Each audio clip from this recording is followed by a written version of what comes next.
Hello, this is Mark Holmes, Senior Editorial Director of Via Satellite, and we're back with Thursday morning conversations. New questions, new guests, new topics, excited, new year. And so we're bringing Thursday morning conversation back. And what a great guest we have to kick off. We have Theresa Condor, who's the CEO of Spire. Theresa, how are you doing today? Great. Thanks for having me on, Mark. So with this new format, we're going to start with some fun questions. We're going to end with some fun questions. And in the middle, we're going to talk some space stuff. So let's begin with some fun question. So Theresa, you're going to go on a ride to space with 4 other people. Who would you choose? And one of the 4 has to be from the space industry. Yeah, so, the first person would have to be my husband. And next, I think I need to take 3 astronauts with me because I'm very afraid of flying. And I think I would be even more afraid going into space. So I want the most experienced people possible there with me to make sure it goes well. Fantastic. In terms of the space industry, the person you most admire in the space industry and why? I think I'm going to have to go with Gwen Shotwell, number one, because she's helped to build an amazing company and probably in a very difficult environment between a very high profile CEO, high profile political situation, and being in the background just making it happen. I've never met her before, but I think she must be doing an amazing job. No, good choice. As we know, this is a very global industry. Deals done all over the world. What's your sort of favorite city that you've visited on business?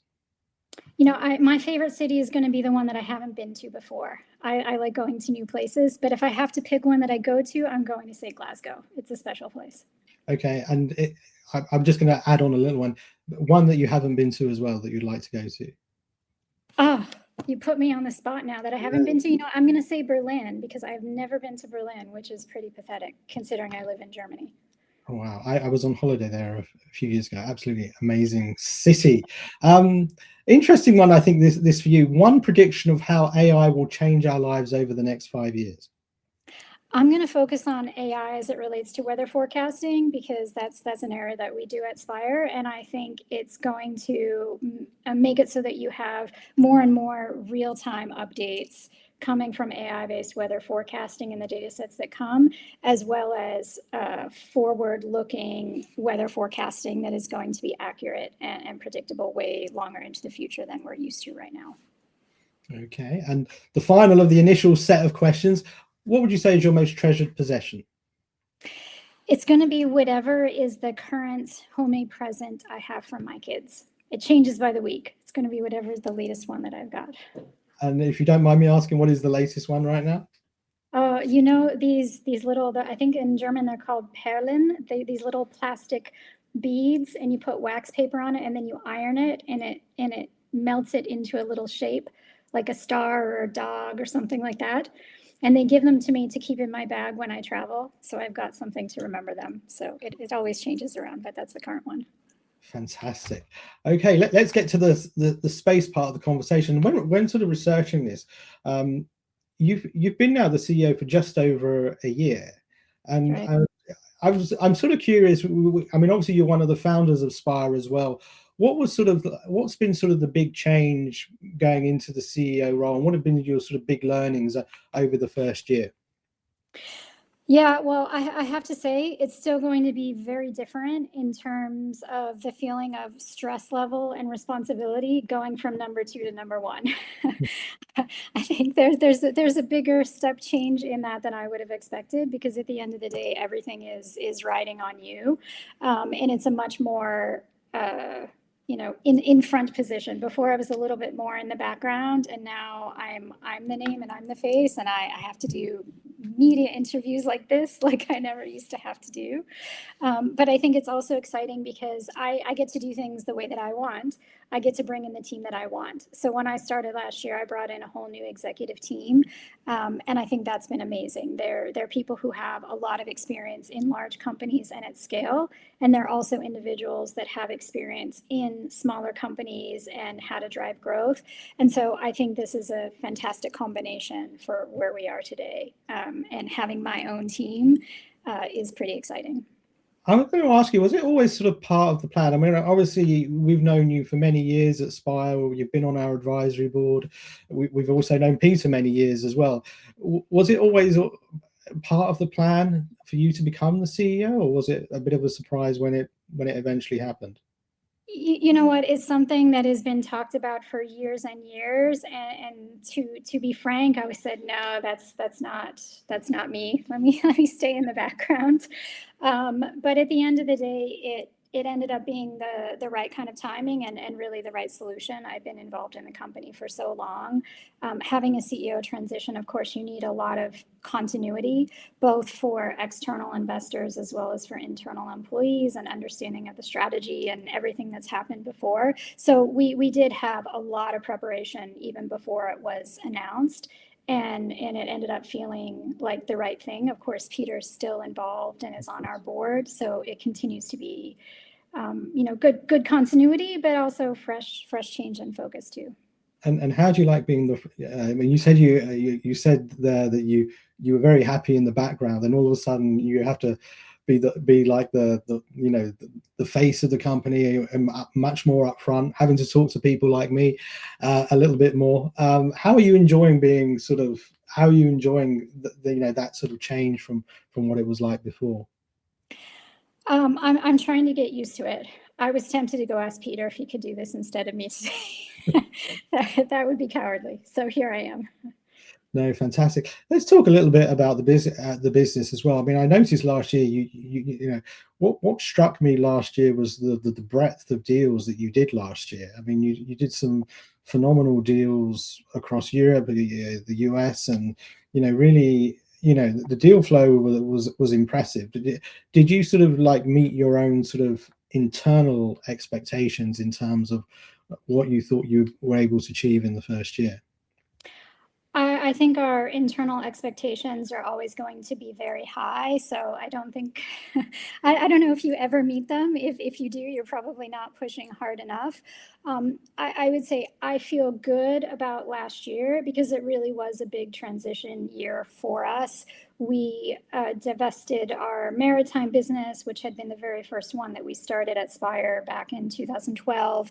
That was a pretty big and transformational deal for us in terms of paying off debt, putting cash on the balance sheet. Also helped with a greater switch and focus to our space reconnaissance and RFGL business, government kind of focus, which the timing of that was, very, very good, allowing us to put more resources and intensity on that piece of it.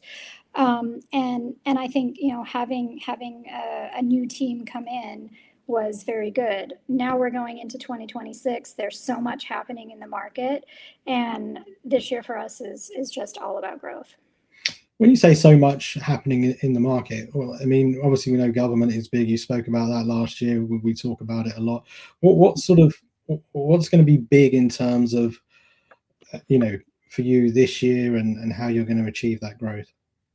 Yeah, so I think the radio frequency geolocation side of it, space reconnaissance, is going to be very important for sure on both sides of the Atlantic. As we've talked about, there is this drive for speed, for building up capabilities with everything that's going on in the world that doesn't seem to be slowing down anytime soon.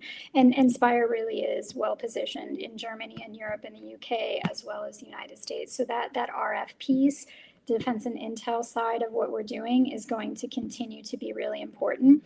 The commercial partnerships, even on the civil side and related to weather, as you know, weather has been something that we've done and cared about from the very beginning days of Spire. And we've, sold our weather data sets for many, many years.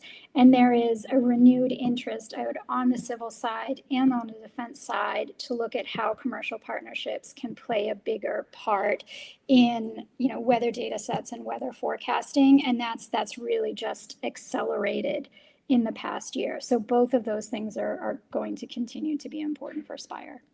What would you say is like the number one market opportunity for the company right now? I think right now it's in Europe and it's in Germany. Okay. Well, what with the geopolitics that we're seeing at the moment, and it's obviously with what we saw in Davos this week, and Europe talking about developing more of its own capabilities, and obviously this is going to translate into space at some point. How do you think this is overall? How do you think this will impact the market overall? Yeah, I mean, I think you're already starting to see some of those budget dollars, put into play in space a bit more on the optical or the SAR side. And I think RF radio frequency stuff is absolutely coming next. This is what we've seen all the time. Is that this one happens once you start to see deals close on the optical imaging side of things. And I think what is going on geopolitically is also going to drive a lot more activities and alliances between companies, whether they're in the space sector or outside of the space sector, where we're going to see a lot of positioning of companies trying to find scale, trying to build new alliances. And that's going to matter more. I mean, investment bankers are jumping around all over the place trying to figure out, what are the right deals to do. So I think we'll see changes in the market this year. I mean, you said that Europe is how does the European opportunity compare to like the North American opportunity right now? Europe is putting big dollar amounts on the table for space. I think everyone is aware of this 7 billion euro per year that Germany has committed to. That's separate from the stuff related to European Space Agency. All of the other countries, especially in the border regions, are putting money at play, and you even see it in Asia. Everyone is building up defense budgets and capabilities. So I think Europe is important because they know they need to do something. They have an urgency. They're all talking about going very fast, and I think the question is, let's see if they actually coordinate and go fast. And I think having the presence here in Europe and the manufacturing capability is super important. Everyone's talking about sovereign capabilities, and that absolutely is something that matters to them, that there's the presence here, there's the control and the ownership over here. That doesn't discount the opportunities in the United States either. There's a ton happening there as well, and this is where I think it's important to be in both locations. Have you been sort of surprised in any way by the pace of change, by what we've seen, and the fact that the sovereign space argument, really about a year and a half ago, no one was really talking about it, and pretty much in every conversation last year, particularly when you were talking about defense, suddenly this was big, and we've seen the spike in budgets. There's talk of Europe going fast when it's perhaps had a reputation for not going fast. It seems like a lot of things are almost like happening at the same time, which are in some ways out of character for Europe. Yeah, I mean, everything in the past year has definitely accelerated in terms of this narrative, and everyone's getting very excited about it. Probably at some point, everyone will calm down a little bit, and then it'll still keep on moving. So I think it has been, pretty interesting to watch over the past year, and certainly geopolitically has given everyone a lot of oomph to keep moving, and certainly scared a lot of people. I think when we first started the company, we always talked about exponential technology changes in the space sector, and particularly around small satellite platforms, and that has absolutely happened. And I think what is interesting still is that it's potentially even happened faster than we thought, because you just can't picture how much stuff changes, even if you know it intellectually. I mean, when we started, like, we were just talking about this earlier, there are not that many companies out there. You knew every CEO, you knew every single company and everything that's going on. And now the amount of money that's been pouring into the sector, now the amount of money that's pouring into defense tech in general, there's so many new companies all over the place, and the technology is really accelerating. So it's a scary time in the world. There's a lot of uncertainty, but it is an exciting time to be in the space sector. I mean, you spoke about the evolution of the company, selling the maritime part of the business, bringing in some new people to the executive team.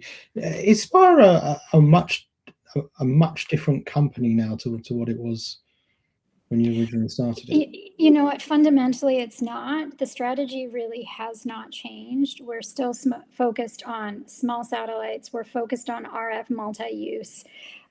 We're focused on selling data sets, but having a robust and innovative technology platform that lets us put new things in orbit very rapidly. So all of that has remained the same. We still focus on weather. We still focus on aviation.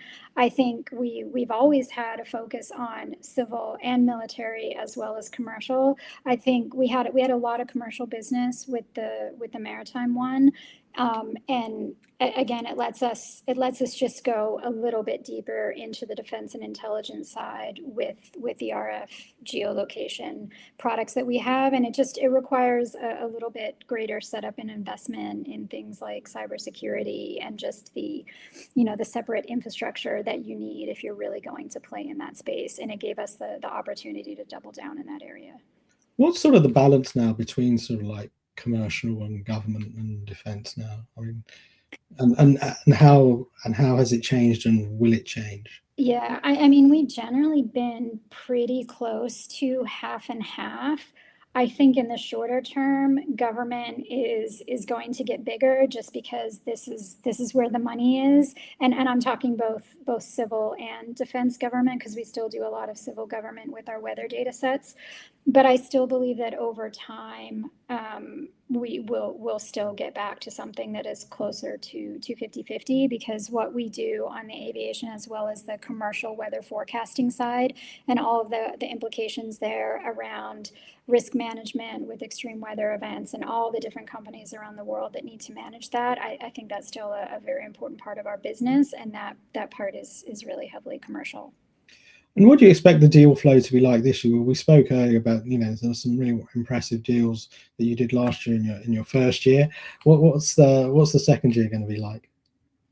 Yeah, I mean, I think a lot of it is going to be on the government side, and I think some of it we might not be able to talk about as publicly as we would want either. That's probably the unfortunate thing when you're doing more government side.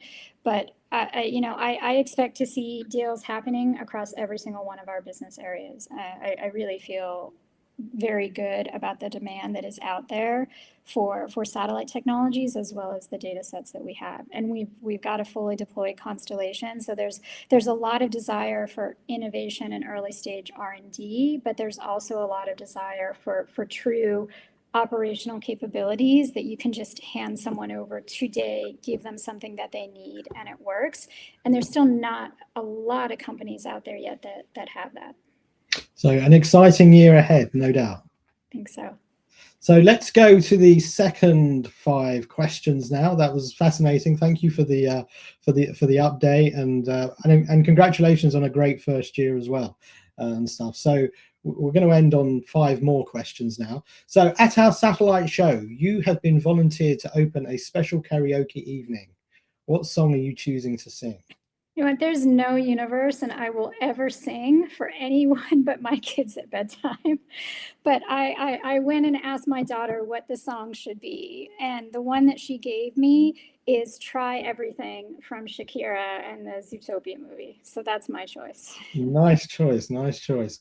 What is your main interest outside of working in the space industry? Well, my kids, of course, but I like to play the piano, and I just got a new piano, and I like to play it for myself. Can do special ones now that you can put on headphones, and it's the real piano, but no one else can hear you play. And now we live near the Alps, so I like going to the mountains, whether it's summer or winter. Fantastic.